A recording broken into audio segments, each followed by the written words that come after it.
On your Thursday episode of Locked On Raptors, you may recall about a month ago, Jamar Hinds and I went through every deep bench player on the Raptors roster and asked the question, is that a bench guy or are we saying goodbye to said player before next season? Well, the Raptors have a new head coach now, and perhaps our opinions have changed. Is Malachi Flynn's career going to be saved? Is Jeff Downton in line to become another great developmental story for the Raptors? We'll get into all of that on today's show with, of course, Jamar Hinds. Thanks so much for hanging. You are Locked On Raptors, your daily Toronto Raptors podcast, part of the Locked On Podcast Network, your team every day. Hey, what's going on? And welcome to another episode of Locked On Raptors, part of the Locked On Podcast Network, your team every day. It is Thursday, June the 15th, 1 week until NBA draft night, baby. And I'm your host, Sean Woodley. I've been covering the Toronto Raptors now for 9 seasons on various platforms. You can find all my work over on Twitter at WoodleySean. You can go follow the show on Instagram at Locked On Raptors. We're also on Twitter at Locked On Raptors, even though TweetDeck is not allowing me to access the account right now. Thanks, Elon. Also, you can go and join us in the Locked On Raptors Discord. The link is in the description. Come hang out. Super fun. We, I believe, are 3 people away from 100 folks in there in the Discord, talking about the team, reacting to the team, dumb Tears of the Kingdom jokes. All of it's in there. It's a great time. Come hang out and join the great community we got building around the podcast. It's going to be the place to be on draft night as well, as I'm sure there will be no overreactions whatsoever to what the Raptors do in there. So come hang out. Again, so subscribe, follow, rate, review as always on your favorite podcast apps and on YouTube to support the show. It's much appreciated as well. Today's episode is brought to you by Game Time. Download the Game Time app, create an account, use the code LOCKEDONNBA for $20 off your first purchase. Last minute tickets, lowest price guaranteed. All right, let's get to it. As promised, throughout this week, the everyday listeners of the podcast will know. Shout out to the everydayers. Hello. We are going to be revisiting a game we played about a month ago with our guest, Jamar Hinds from Raptors Republic, where we asked bench guy or goodbye about all of the various deep bench players on the Toronto Raptors. And now we have a new coach to, form our opinions around. A new coach who seems like he's going to bring some fresh ideas, especially on offense. And I am excited to dive into a revisitation of bench guy or goodbye to see if anyone is maybe a little more favorable or less favorable in our minds now that we know who is going to be coaching the Toronto Raptors. Here to dive into all of that is our pal, Jamar Hinds from Raptors Republic. Jamar, of course, you are also a Nuggets fan, basking in the glow of an NBA championship. Are you, hoping to hop on a jet to fly to Denver for the parade today? Are you worried if you get there, Nikola Jokic will have already left town? How are you feeling in the bask of the title just a couple days later? It feels great. It's fun to I have absolutely no complaints about anything basketball-wise for a very, very long time. Raptors You're doing all right. 4 years ago, Nuggets winning a couple days ago. I am set. I got to get some new merch. I have a bunch of Nuggets jerseys, but nothing current. Might find me in Denver for the banner raising. But, yeah, I'm going to miss the parade, but it's all good. Damn shame. I don't think it'll be long. I think Jokic should be like, all right, we're doing 5 minutes, and then it's horse time. It definitely won't be as long as the parade here. You would figure that maybe the traffic planners have a bit more of a handle on things than they did in Toronto. That's to be sure. We're going to dig now into the revisitation of our lovely bench guy or goodbye segment from about a month ago. Again, everydayers of the podcast probably know what I'm talking about. If you have not listened to this show, go back and listen, and then you can compare and contrast. Do one of those spot the difference games if you want between the 2 episodes. I'm really bad at those games, Jamar. Don't ever ask me to do a spot the difference game to save my life. I will lose. That's irrelevant. Let's sort of start big here. The arrival of Darko Rajaković, there's been a lot of excitement this week, I think justifiably so. The way he's talked about sort of how he wants to reimagine the way the Raptors play and redefine the Raptors culture and all that stuff. It's everything you've wanted to hear, I think, from whoever the new head coach was going to be.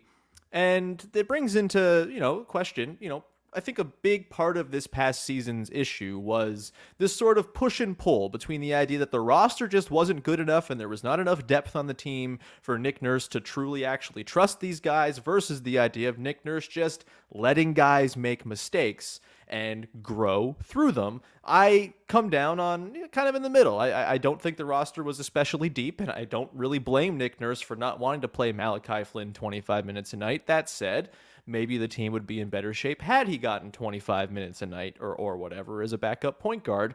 We can't say. It's all hindsight now, but I think we kind of went into the offseason maybe feeling pretty low on a lot of these bench guys, high on a couple. I think Christian Koloko comes to mind as someone who we're still pretty bullish on, but like a Malachi Flynn, for example, or a Joe Wieskamp or Dalano Banton, any of these guys who didn't really have good years this past season, it feels as though maybe there's room for us to reimagine our feelings about them now that Darko Rajaković is the head coach. How are you feeling in general about sort of maybe a bit of a clean slate for these deep bench guys now that there's a new coach? Obviously, what we've seen from these guys is still on tape. They've played the games and they have not performed very well, but what is your level of belief that a new coach could maybe reinvigorate some of these guys? I definitely believe that Darko is breathing a new life into the Raptors already. You saw, the outdoor press conference. A few of the Raptors were there. A few of the Raptors were excited, posting on socials, whether it be Boucher, even like Ron Harper Jr., some other guys. He mentioned Dalano cutting in one of his things at the presser, which was fun. But the thing that I didn't know, I'm not going to pretend like I'm some sort of Darko expert. I didn't know much about him when it was announced, but from all accounts, Jokic has spoken highly of him. Desmond Bane, a guy who was drafted a couple of years ago, just right after Malachi, and obviously he fell in the draft because people didn't got the gator arms or something. He didn't have the wingspan that people liked, and he's already developed into Memphis' third best player at worst. Yep. And so he Desmond Bane, as soon as Darko was announced, he was happy for him. So that spoke volumes to me in terms of development, because Bane kind of came under the radar and is now one of the better players on their team. So that's big. And it's just even we got a new Darko meme already. With you saw the picture of him in the hallway putting his hands out. He's gonna bring a new swagger to the team, and that's he loves to say that word, and I believe it. I believe it. Just it seems Raptors fans in general, they needed something positive, because obviously you've already mentioned it, feeling like a little low the last couple months, starting with, do we even want to be in the play-in? The fan base is kind of divided on that. You get to the play-in, you have, you lose because of a 9-year-old shrieking child. It kind of just, it felt like a team-wide embarrassment. You went damn near 2 months without a coach. It's like everybody's like, what's the plan? Is there a plan? What are they doing? So I feel like this past week, a lot of calmness has been brought to the fan base. I don't looking through Raptors Twitter, I do not see a lot of people. I don't see anybody saying, I don't know about this guy. I think we made the wrong move. Just the more that we've learned about him, his offensive philosophies, defensively, he's already talked about, priorities, in terms of the corner threes, which will be a breath of fresh air.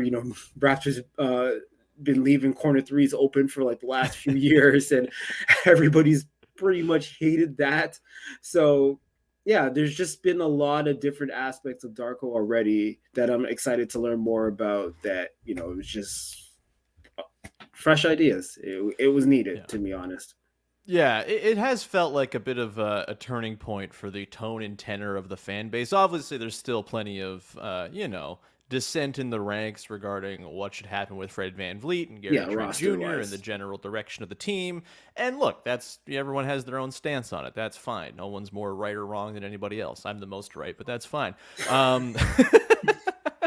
No, but I do think there is some merit to the idea of kind of giving the deep bench guys in particular kind of a clean slate and just, I'm going to go in open-minded. I would assume at this point that Malachi Flynn's going to be back on the team. I would assume that Jeff Doughton's going to be on the team. Obviously, we know that Christian Koloko is going to be around, and Dalano Banton as well. Those are kind of the four guys who pop to mind. And I'm willing to give it a clean slate and say, hey, let's see what a new coach with some new ideas and maybe some focus on amplifying the strengths of these guys, which I didn't really feel like was a strength of Nick Nurse's. Let's see how it all works. I think Precious Achiuwa also we've talked about as kind of a guy who could really stand to benefit from a fresh perspective, even though he's not really part of the group of guys we're talking about today. Let's get into Malachi Flynn on the other side. This is probably the last chance for him to save his NBA career. Can Darko Rajaković do it? Am I the most anti-Malachi Flynn guy there is apparently, open to the idea of him becoming a real player? We'll get to that coming up in just a sec. Before we do that, however, I've got to tell you about our good friends over at Game Time, who are the best place to go if you're looking to buy tickets for an event. Buying tickets should be fun. It should be exciting. It should be a hopeful venture instead of being stressful and full of, oh no, am I getting the right deal? Am I paying more here than I should be? What's the problem? What? I can't get the deal I want. No. Game Time, you download the app, you get in there, and you are going to get flash deals on events the day of the event, right up until just before the event starts. You are going to be able to find the very best price because of the Game Time guarantee, which means you'll always get the best price. If you find tickets in the same section and row for less, Game Time will credit you 110% of the difference. I get the emails from Nicole at Game Time with all the shows that are coming up. You want to go see Tool? You can go and do that with Game Time and know that you're going to get the cheapest tickets. Hell, I'm going to Taylor Swift tomorrow in Pittsburgh. Yeah, it's going to be a time. It's going to be crazy. I don't know if you can get tickets on Game Time for that show right now because it seems like all of Pittsburgh has been booked up by all the Swifties, but if you are looking to maybe go to the Eras Tour at some point, Game Time would be a great place to find the cheapest tickets you're going to find, even if they're not all that cheap because of supply and demand. Either way, go check it out. Game Time is the place to go. Download the Game Time app, create an account, use the code LOCKEDNBA for $20 off your first purchase. Terms apply. Again, create an account and redeem the code LOCKEDNBA for $20 off. Download Game Time today. Last minute tickets, lowest price, guaranteed. All right, we continue on here. Jamar Hinds of Raptors Republic is along. And before we continue, gotta tell you, a really major programming note, baby. The NBA mock draft, courtesy Locked On, is going to be dropping today. Actually, by the time you're listening to this podcast, it will be available on the Locked On NBA and Locked On NBA Big Board feeds. It's bigger and better than ever. Follow along the entire first round in a 6-episode ultimate mock draft experience that only Locked On can deliver. All episodes are available now on Locked On NBA Big Board or YouTube, wherever you listen to podcasts. Go check it out. Did I make a Raptors trade? You bet your ass I did, so go check it out and yell at me if you think the trade was bad. I think I did pretty good, even if I maybe kind of hate the trade I made. Anyway, let's continue on here, Jamar. Malachi Flynn. It's not been a great go for him in 3 NBA seasons. Yes, he has one East Rookie of the Month honor to his name for the garbage time portion of the Tampa season, which I don't really count for anything, as that was the time where Kem Birch looked like a short roll wizard and Freddie Gillespie looked like an NBA player. So all of that is taken with a grain of salt. Overall, it's not been a tremendous time for Malachi Flynn in the NBA. He of the 48.4% true shooting percentage for his career. That is very bad. That is not where you want to be. That said, the Raptors drafted Malachi Flynn into a team that did not have really any pick and roll bigs, did not really run pick and roll whatsoever. His whole thing coming out of college was he was like in the 98th percentile among pick and roll ball handlers as far as efficiency.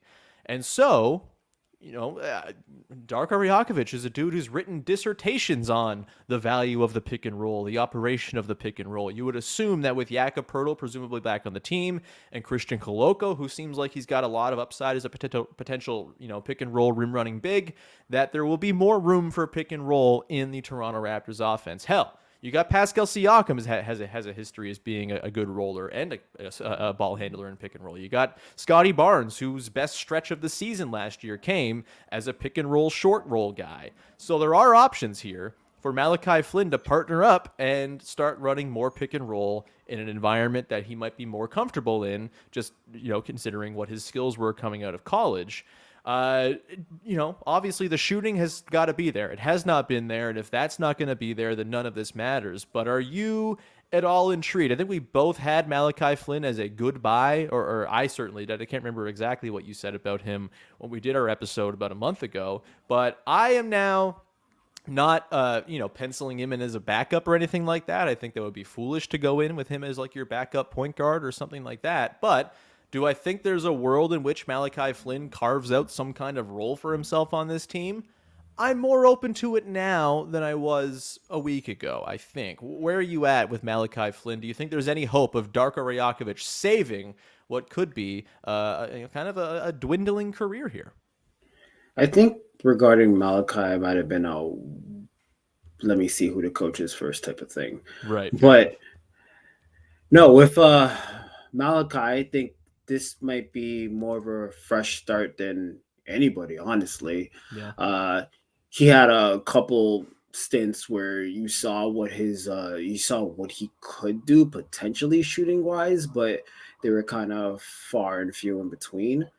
He had a couple of opportunities when the Raptors were ridden with injuries to start, and I don't think he grasped that opportunity as much as you would like him to. Yeah.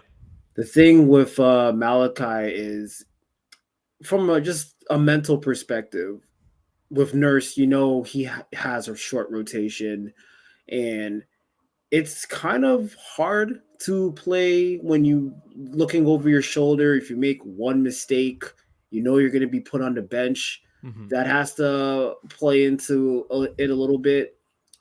And I feel that Darko will give him a bigger rope to start. So that has to do something for him. They're totally two different type of players, but if I want to make a Raptor comparison on how a difference in coaching could change your career, mm-hmm. I would want to take a look at Alvin Williams when he first was with the Raptors under Butch Carter. He didn't. Sure. He got traded here. He didn't play all that much, and then it was Lenny Wilkins that came after Butch that kind of opened up Alvin Williams' game. His minutes doubled. He actually started to start. I'm not saying Malachi's going to start. I'm not saying that. I'm just making a little bit of a comparison here. That the coach difference was everything, and Alvin was a really good player for the Raptors for a few years before injuries kind of derailed his career. So I'm just thinking that at the ultimate ceiling, it's like he becomes a steady rotation player. Maybe Darko unlocks some of those strengths with Malachi under the pick and roll, like you mentioned. And, maybe he has that renewed confidence that, that he could play consistent minutes. Maybe you see the shooting percentages go up, especially the true shooting percentage, as you mentioned. So him more than anybody, I'm it's a new slate for Malachi. Obviously, mm-hmm. You're not going to expect him to say anything. I don't think he said anything on social or anything like that. But I'm really. But I'm not on Facebook, so I don't know. Yeah, that's true. I'm surprised. Normally, when his dad says something, it just travels everywhere. Reddit, Twitter, you name it. So I haven't heard anything from him. So that's funny. Didn't he invent the term Nick Nursery? I feel like that came from him. That feels like 100% an Eric Flynn thing. Yeah, that rings a bell. So yeah, I have renewed faith in this whole Malachi Flynn experiment, and I just want to see it play out. And I'm pretty, like you said before, I'm pretty much giving everybody a fresh slate. I don't think there's a Raptor there's like, okay, I still don't feel, even if a lot of the Raptors, like I said in our last episode, a couple of the deep guys on the bench, I was just waiting for the coach. And since we have a development, like if, for example, if the Raptors got a Doc Rivers or something, right? A lot of these bench guys, I would still be like, but because they've kind of pivoted to a guy who's like known for development, you have to give a lot of these Raptors a fresh slate, and Malachi is the top of that list. Yeah, I think, obviously, like Malachi is going to have to meet us in the middle at some point and Yeah, start for to hit sure. shots, right? And maybe a different system there'll be more conducive to good looks for him. I don't mean, he's think he shown flashes was. of that, but yeah. Yeah, I mean, I don't think he was getting like horribly bad looks when he was playing because most of the time teams weren't really worried about him, and so like he's got it. The shot making has got to be there, full stop. Like he shot 36.7% on twos this past year, which is not good enough. There were signs, 37% on catch and shoot threes.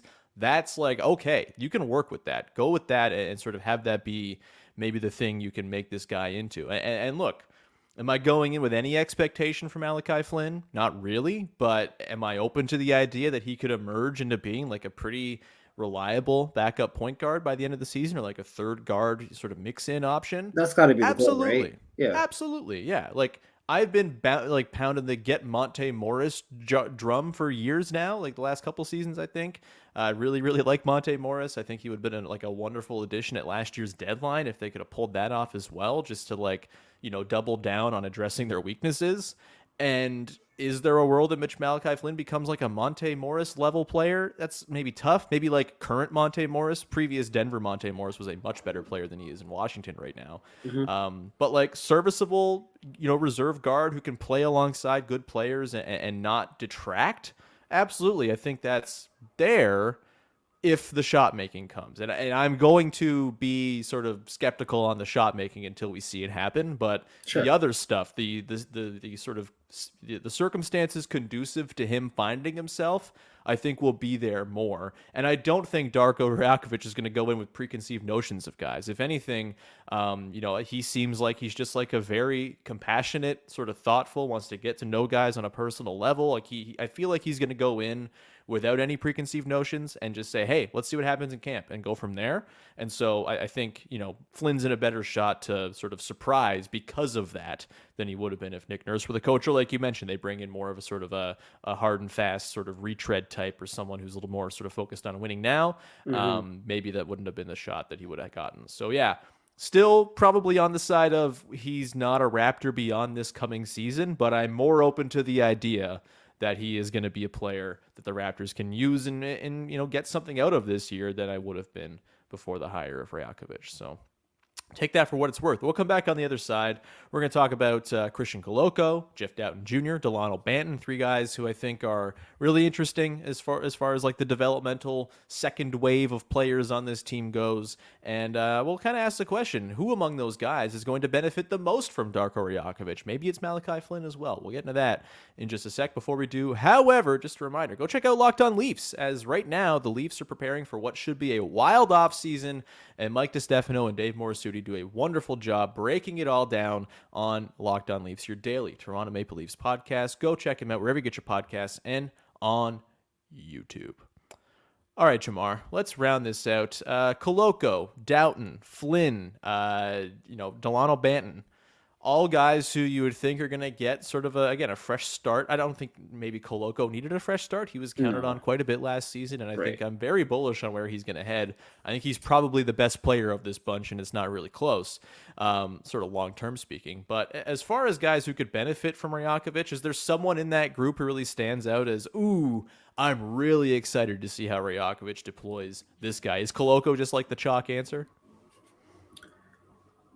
I am actually, and we have no intel behind, who we're guessing, but I'm just going to say maybe Dalano takes a surprise jump that a lot of people are not expecting, simply because Darko brought him up in the presser. Maybe there's something there that he already sees, and he's gonna help him in numerous, because Dalano numerous ways, needed improvements in running a half-court offense, like anything that's not in transition, because in transition he was great, but everything else, running an offense, shooting, things like that. So I'm actually intrigued in Delano's development to see if he's a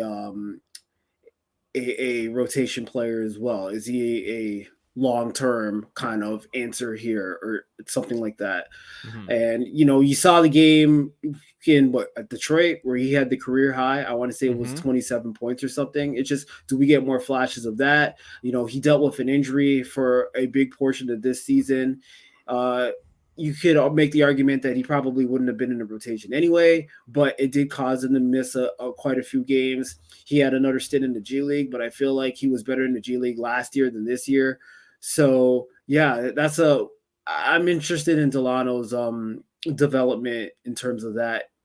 You know what you're gonna get. I feel like we know what we're gonna get, like elevated from Koloko, Mm. Precious. We've mentioned a couple of times. We already covered Malachi. Doughton, I expect to get more looks, but I think there might be a surprise with Delano. Again, we don't have a lot of information to go off of, but I just have a gut feeling. Yeah, I mean, the fact that he mentioned him, it might have just been that he was sitting in front of him and he was like, "Oh, Maybe, Delano's there, cutting." Yeah, like that's. I maybe, think that's like 50% possible. but there are like four other guys there. For sure, for sure. I struggle with Delano because Mhm. I think what you get from Rajaković is I think he's going to be the type of coach who tries to find the strengths of players and accentuate them. That's kind of a thing he's talked about in like the public facing places where he's discussed his philosophies.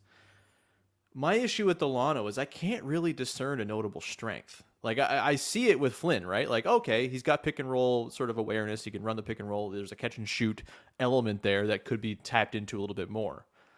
My whole thing with Delano is I don't feel like he does role player things very well, and I Okay. don't really. And I know he has to like, yeah, like the idea of go cut better. Like, yeah, that's nice, but like, is he good at that? Like, has he shown a Right. capacity to be good at that? I'm not really sure that he has. I'm sure Darko Rajaković has watched more and picked up more on what Dalano Banton does well than I ever could with his discerning eye, but he doesn't shoot threes very well at all. Like 27.5% in his NBA career, low volume, but still. Shoots 41% from the field, 42% from the field in years 1 and 2. Doesn't really figure, like whenever he's on the ball, he doesn't do a lot in terms of like advantage creation. He just kind of passes it off to the next guy to go do the Right. thing, and then he becomes just sort of like this anchor out there who's not giving you a ton of spacing or anything like that. And so I'm a little, again, I'm open to the idea that there's something in his game that Rajaković could unlock, but I'm less sure that there are like really sort of strengths that can be tapped into the way there are with a Jeff Doughton, who's this ace defender, and the way you can with Flynn, who's got this pick and roll game, or Koloko, who's obviously just got like the rim protection chops and the roll man chops that are really exciting. I see it a little bit less with Delano, but again, Yeah. I'm looking totally for the open to being guy wrong. basically that may surprise people because Sure. if Malachi takes a jump, Doughton, Koloko, if these guys take a jump, I don't think that's much of a surprise No. because you kind of like you mentioned, you already see flashes of what they're already good at. Whereas Delano, you're not really sure, and that's Mhm. why I'm picking him because he might unlock something in him that people didn't expect. And I shouldn't be so quick to say that Delano has no strengths. Like open court Delano, a total treat to watch. You know, that's a very small segment of the game where you're going to get open court Delano to tap Exactly. into. But hey, maybe there's a way to sort of amplify what he does on the run. And so, yeah, I'm open to it. But he's probably the guy I'm like the least optimistic on, I guess, is the way I'd frame it, even though I'm That's fair. leaving open the possibility that there's a surprise there. Koloko, I think, I talked about this a little bit yesterday. Every dayers of the pod will know that. But like, I think like the rim protection he provides, just the size and the fact that the Raptors were just like a buzzsaw when he was on the floor, even when he was like a nothing on offense, Yeah. they just like crushed teams when he was out there. And like Like, any rookie, yeah, he's gonna get stronger for because sure. yeah, he'll be Absolutely. able to And I hold his own a think little bit better. Absolutely. And I think that like the way the Raptors used him last year was almost like they kind of like threw him to the fire. It was like, all right, you're going to come all the way up to the level of the screen a whole bunch, Christian. You're going to have to track back. And like plenty of like instances last year of him tracking all the way up to the level, getting Hmm. all the way back, recovering and having like a massive block on the back end. Like the dude's got feet. He can cover ground. He's enormous. The strides are crazy. And if Rajaković is, going to follow through on what he said at his presser about defense and wanting to protect the paint and to limit corner threes, Koloko feels like he's going to be a perfect guy to play in whatever that scheme's going to be. And it's almost going to, I think, accentuate his strengths a little bit more to not have him scurrying all over the place every possession down. Like, they didn't have it every time, obviously. But Right. I think, that's pretty encouraging to me.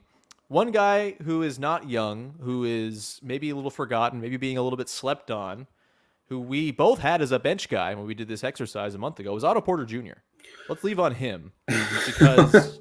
Look, sometimes I forget he's on the team, man. Hey, I don't blame thank you. Thank you for bringing him up, because I'm like thinking of everybody on the bench, and I didn't think of Otto once. Well, here's the thing: is I think there's maybe just this like assumption that's kind of crept into the fandom's brain of, oh, well, he's just he's nothing. He's not going to play. Like, is that fair? Like, yes, he's a guy who's had injury troubles over the years. Of course, you're not going to pencil him in to play 82 games, but. 55 seems like a reasonable amount for him. Last season, obviously, freak toe injury. I don't know how you dislocate your toe that bad, but obviously it stunk. He had the hamstring to start the year. Keep in mind, he was coming off of playing into the finals, starting games in the finals. This is a guy who's had a lot of miles on his body, whose injury, history is racked up. It stands to reason to me almost that having played just 8 games last year, if anything, will he not be like fresher coming into this season? Like, maybe that's just like stupid, I'm a doctor, but not actually a doctor thinking. But for me, talk about a guy who would fit lovely into a system that's going to, prioritize ball movement and team play. He was starting on the freaking Warriors, like the most team playist team there is of the last decade. Like, I feel like he's got something to offer if he's healthy. And I'm like, I'm not going to go and say I'm like going into the season banking on 60 games from Otto Porter Jr. being really good, but I do think he's being slept on as a potential guy to fill out this bench. And all of a sudden, if Otto Porter's playing, you look around and it's like, are the Raptors deep? What's going on here? Well, like, you're right. I just said I forgot. I forgot he was on the roster. So you're 100% right. But by me, I totally forgot. Yeah, and I mean, I think a big issue with the team last year, and I think it was our pal Ben Chapman who noted this in the Discord, like, the Raptors had no stylistic diversity last season. They had one way to play for the most part until they got Yak, and then there were like 2 ways they could play. But like Otto Porter Jr. opens up lots of possibilities. Super duper small looks where he's your center. He's a good rebounder for his position. It won't be ideal, but like that's a thing you could try. It's a lever you have at your disposal to pull. You could just throw him in at the 4. You can go massive, play him at the 2. And his shooting and just sort of connective play is going to play wherever you slot him in these lineups. That's going to be a massive tool if he's available. You can't bank on it. The injury history is real, but also 8 games played last year is not indicative of what he's done, even during the time where he's been injured. He played plenty of games with the Warriors, played into the finals. Again, started games in the finals a calendar year ago. I don't think you can sleep on him as a potential agent for bench improvement on this team. And I'm even more excited about how he could be implemented with a Darko Rajaković scheme, just because of what he does. His skills on offense play no matter who he's playing alongside. He's going to be a fit. Any parting shots there on Otto Porter Jr. or any other of these bench guys? Maybe you have a really strong Joe Wieskamp take or something like that before we round out here? No. I think we covered everything.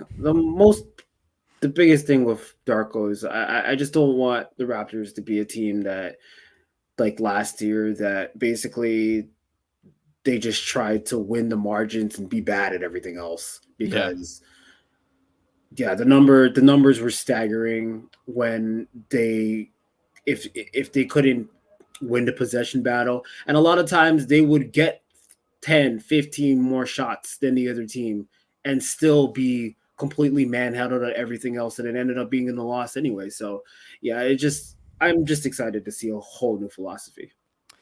Yeah, it's going to be, he does seem to have like a pretty good grasp on the big picture and the sort of grind that is 82 games, which is a refreshing thing to see. Jamar, we're going to leave it there. Thank you so much for hanging out today, buddy. You got anything you want to promote for the good people out there?